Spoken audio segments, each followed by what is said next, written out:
Hey there, it's Rusty Nelson, your college art professor, and we're talking watercolor today. It is vlog 69, episode 32. So I've been doing this for a while. Let's see, we're start of our second week this week, week 2 of the new semester. So getting started, getting off the ground, got a new observational drawing class going, and I'm teaching 2 sections, actually about 3 sections of animation at various levels. And I'm also taking care of a bunch of seniors, getting them kind of prepped and thinking about their life after their college career in a few short months. So it's kind of been a fun start of the semester and getting going. And getting back into a routine, which I've been looking forward to. So I'm in the process of getting some new videos thought up and planned out, and getting ready to get those shot. And hopefully, if I'm lucky, get back to maybe a 2 tutorial a week schedule if time allows. And it's kind of it's a hard decision. I'm trying to, do I want to try to spend a little more time make better videos, or just keep with doing my drawing and watercolor tutorials? I do like that cadence. So as long as my life permits, I think I'll try to get back to that. So we'll see how it goes. Oh, I know. Welcome new viewers and existing viewers. Thanks for tuning in and watching this episode of Talking Watercolor. I always forget to do that. If you are new, and all my returning viewers have heard this time and time again, but I'm doing this. This is a specific video type that I'm using as a bucket to learn how to be a better content creator and speak to the camera, and hopefully not use too many of my crutch words. So it's a weird little world that I've decided to jump into with creating videos, and I trust me, I was not prepared to do what I am doing. So this has given me a lot of practice. I've been doing this for probably a little over a year now, so it has gotten simpler, a little easier. I have improved my tech in the last 6 months, and that's made a pretty significant impact on my workflow. So that's helped quite a bit.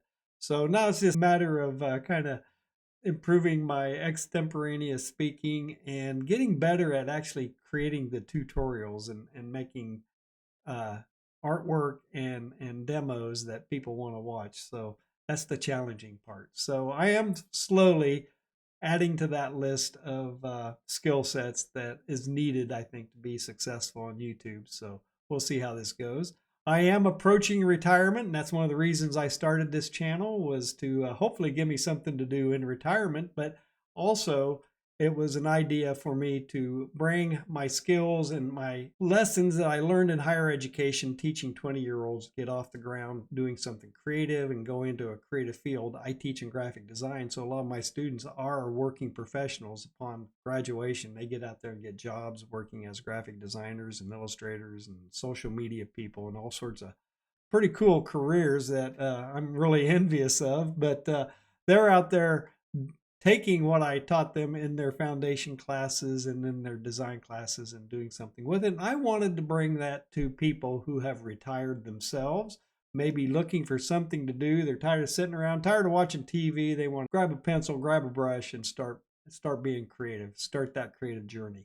Or maybe it's the people approaching retirement, or even mid-career people who really, you know, maybe set aside doing creative work a long time ago, and they're picking it back up. And in fact, that's exactly some of the comments that I've gotten recently in the last 2 or 3 episodes that I've posted. A lot of people saying, telling me that they are in their mid 70s, been retired, and they're just now picking back up the pencil. Had another guy who, so actually, I've had several musicians who said that they wanted to kind of broaden out their creative output and move into a visual realm. So they're picking up skill in drawing or watercolor. So that's kind of cool. I feel like I'm making an impact and helping people out doing that. So anyway, that was one of the motivations to get started. Let's see here. I've got some comments. Oh, I know what it was. I had several comments, and especially in this last episode of Talking Watercolor. I know I've mentioned it several times recently about putting together that uh, exercise and project calendar, essentially the types of things I would do through a 15-week semester, right? Of all the things that I would schedule out, have plans to work with my students in class. I do have that calendar done finally, and I did post it. It's on Gumroad, and there's a link to it. There will be a link to it in the video description, as well as if you just go to my homepage on my website. I have it right there on the homepage. You can go in and click, and it'll take you over to Gumroad, and you can actually buy that calendar. And that's really it really is just a suggestion of topics. A lot of times people get lost, not quite knowing what to do and in what order you should do it. So that's exactly what this is. It's a kind of a curated calendar of things you should work on in what steps from beginning week 1 to week 15. So I've got that done. I've also got an expanded version that I'm currently working on and fleshing out about. It's almost like a syllabus. It is a calendar as well for 15 weeks. It kind of goes through the projects, talks about what you're going to be learning in each one of those projects, and then it'll tie in with some of my video posts that I have made in the last year and 8 months. All the various things that I've done ultimately for tutorials that you can go watch and then give it an attempt and work on it. So typically in the course of 15 weeks, a student in like a drawing class or a watercolor class will spend anywhere from 6 to 9 to 12 hours a week on the course. And it's definitely doable. If you, for every hour you spend in class, you spend an hour outside of class. So if it's a 6 hour a week in class, you'd be working on about 12 hours a week out. Overall, inside and outside of class, you'd be working on it for 12 hours. So keep that in mind as well. It's not constant, but you do kind of have to dedicate a certain amount of time to work on the exercises and the projects that show up in the syllabus and or the calendar that I have hopefully gotten out there and that it works from Gumroad. So if you are interested, go in there, take a look at it, buy it, download it, and let me know. Give me some feedback on it. This is really the exact things that I do in my drawing and watercolor courses. So, and they're very similar type of skill sets. You start out with really the basic fundamentals and get up and running. So yep, that is now taken care of. I have accomplished one of my 2025 goals. I have actually finally gotten that done.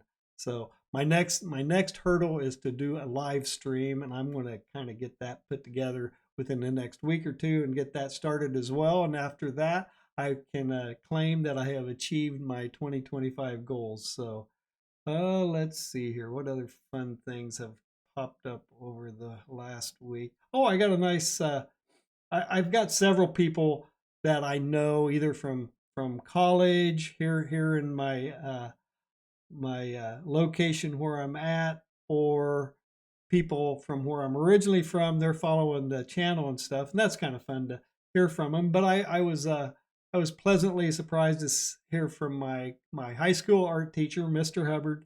Hi, Mr. Hubbard. Thanks for the comment and the note in one of my videos. So it's good to hear from you. So he was an instrumental person in my creative journey, my own creative journey, going from a farm kid out in the middle of Kansas and learning about art and getting started drawing and painting. So he was a major influence in my life, and it's good to hear from him. So had some good teachers in college too, but I don't think they quite had the impact as Mr. Hubbard. So it's good to hear from you.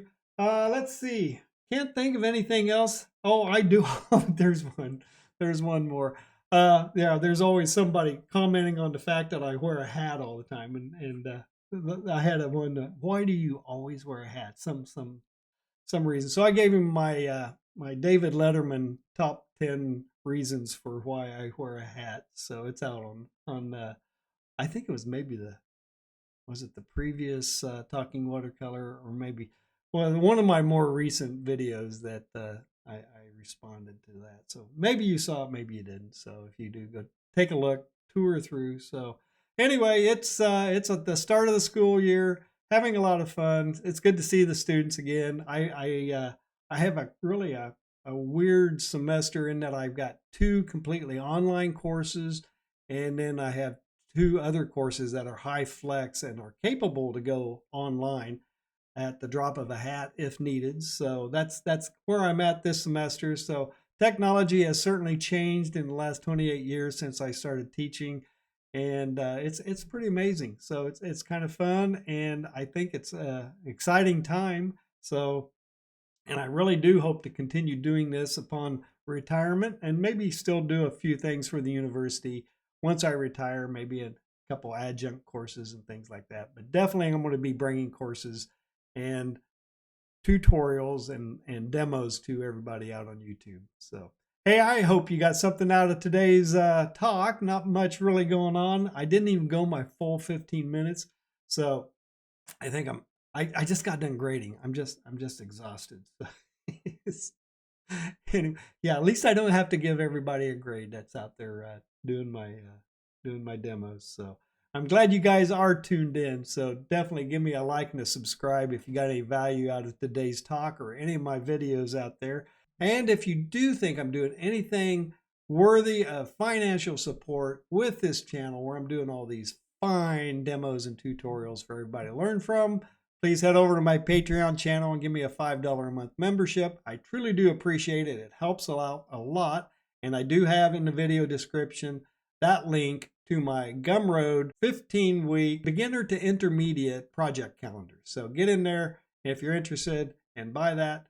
I'd truly appreciate that support as well. So, hey, I hope to see you in the next Talking Watercolor.